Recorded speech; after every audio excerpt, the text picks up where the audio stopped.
السلام علیکم ورحمۃ اللہ وبرکاتہ۔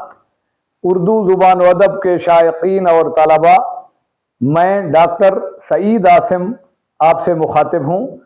آج کی اس مختصر سی ویڈیو میں آپ کو ایسے 3 اشعار کے بارے میں بتاتا ہوں جن کا ایک مصرع تو بہت مشہور ہے، جبکہ دوسرے مصرے سے ہمارے پڑھے لکھے اور تعلیم یافتہ صاحب بھی واقف نہیں ہیں۔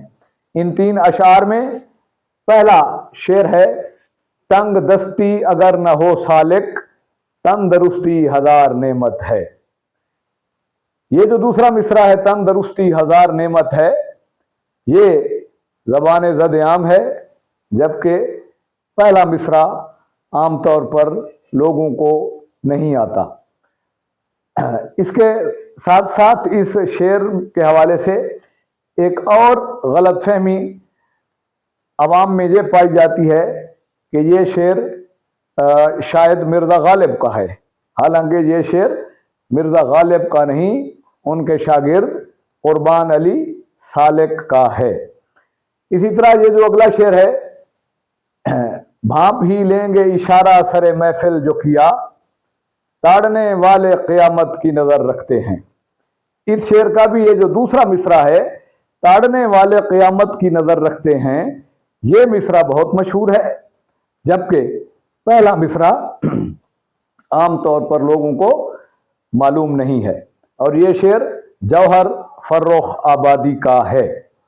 اسی طرح یہ جو آخری شعر ہے: بیاں خواب کی طرح جو کر رہا ہے، یہ قصہ ہے جب کا کہ آتش جواں تھا۔ اس شعر کا بھی یہ دوسرا مصرع، یہ قصہ ہے جب کا کہ آتش جواں تھا، بہت مشہور ہے، جبکہ پہلے مصرے کو عام طور پر لوگ نہیں جانتے، اور یہ شعر خواجہ حیدر علی آتش کا ہے۔ عزیز طلباء، امید ہے آج کی یہ ویڈیو ان 3 اشعار کے حوالے سے آپ کو پسند آئی ہوگی۔ میرا چینل ڈاکٹر سعید عاصم خود بھی سبسکرائب کیجئے، اور اپنے دوستوں کو بھی اس چینل کو سبسکرائب کرنے کا مشورہ دیجئے، تاکہ آپ کی طرح وہ بھی ان علمی، ادبی اور اصلاحی ویڈیو سے استفادہ کر سکیں۔ اجازت دیجئے، اللہ حافظ۔